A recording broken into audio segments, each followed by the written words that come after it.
जय हिंद। देखिए इस वीडियो में समझते हैं कि संभोग का पहला शर्त क्या होता है और संभोग कितने चरणों में करना चाहिए। ये 19% लोगों को नहीं पता होता है कि संभोग का शर्त क्या होता है और संभोग हमें कितने चरणों में करना चाहिए। लोग संभोग के विषय में जानते हैं, हमें संभोग करना है, कैसे करना है ये भी जानते हैं, लेकिन उन्हें ना ही चरण के विषय में पता है और ना ही शर्त के विषय में पता है। तो सबसे पहले हम समझते हैं कि संभोग का सबसे पहला शर्त क्या होता है। तो मेल और फीमेल का आपसी जुड़ाव यानी लोगों के बीच में सहमति होना सबसे जरूरी है। अगर आप किसी के साथ जोर जबरदस्ती करते हैं ना तो उसे हम संभोग नहीं बोलते हैं, यानी क्या होता है वो अलग चीज में चला जाता है। यानी अगर आप संभोग करते हैं तो आपके और आपके पत्नी के बीच में सहमति सबसे पहले होना चाहिए। जैसे मान लीजिए अगर आपकी पत्नी आपसे खुश नहीं है तो समझिए कोई संभोग का मतलब नहीं रहेगा।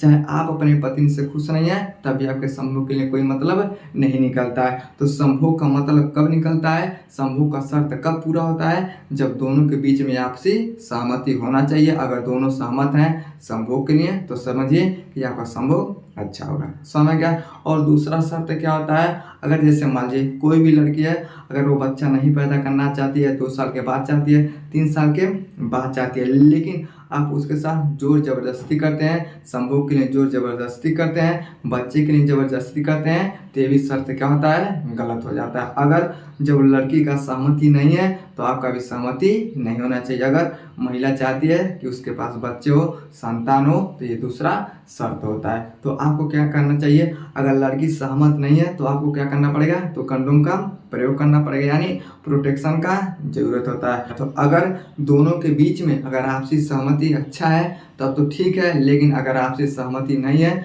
तो संभोग आपका गलत हो जाता है। तो सबसे पहले क्या होता है, यही 2 शर्त होता है कि आपस में सहमति होना चाहिए। समझ गया। अब ये समझते हैं इसके कितने चरण होते हैं। तो सबसे पहला चरण क्या होता है, उसे हम बोलते हैं फोर प्ले। अब फोर प्ले क्या होता है, तो उत्तेजना लाने के लिए जो भी आप प्रक्रिया करते हैं उसे हम क्या बोलते हैं, तो फोर प्ले बोलते हैं। जैसे मान लीजिए किसी भी तरह से आपके अंदर उत्तेजना आ जाए, आपके पार्टनर के अंदर उत्तेजना आ जाए, उसे हम क्या बोलते हैं, तो फोर प्ले बोलते हैं। चाहे किस करके, चाहे हाथों में हाथ रख के, चाहे गर्दन को छू के, चाहे किसी भी तरह से उत्तेजना आता है उसे हम क्या बोलते हैं, तो फोर प्ले बोलते हैं। तो अगर आप संभोग के लिए जाते हैं तो सबसे पहले आपको क्या करना पड़ेगा, तो फोर प्ले करना पड़ेगा, क्योंकि 50% से भी ज़्यादा संभोग किसमें पूरा हो जाता है, तो फोर प्ले में पूरा हो जाता है। समझ गया।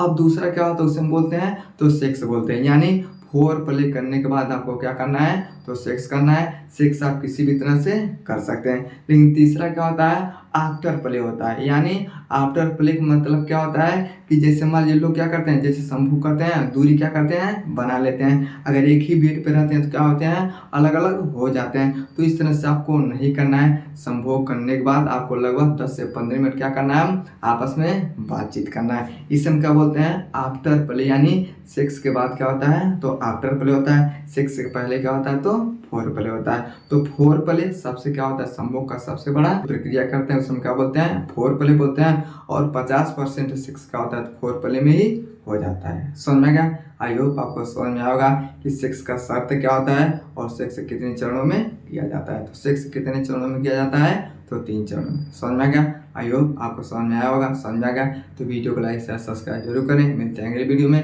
तब तक के लिए जय।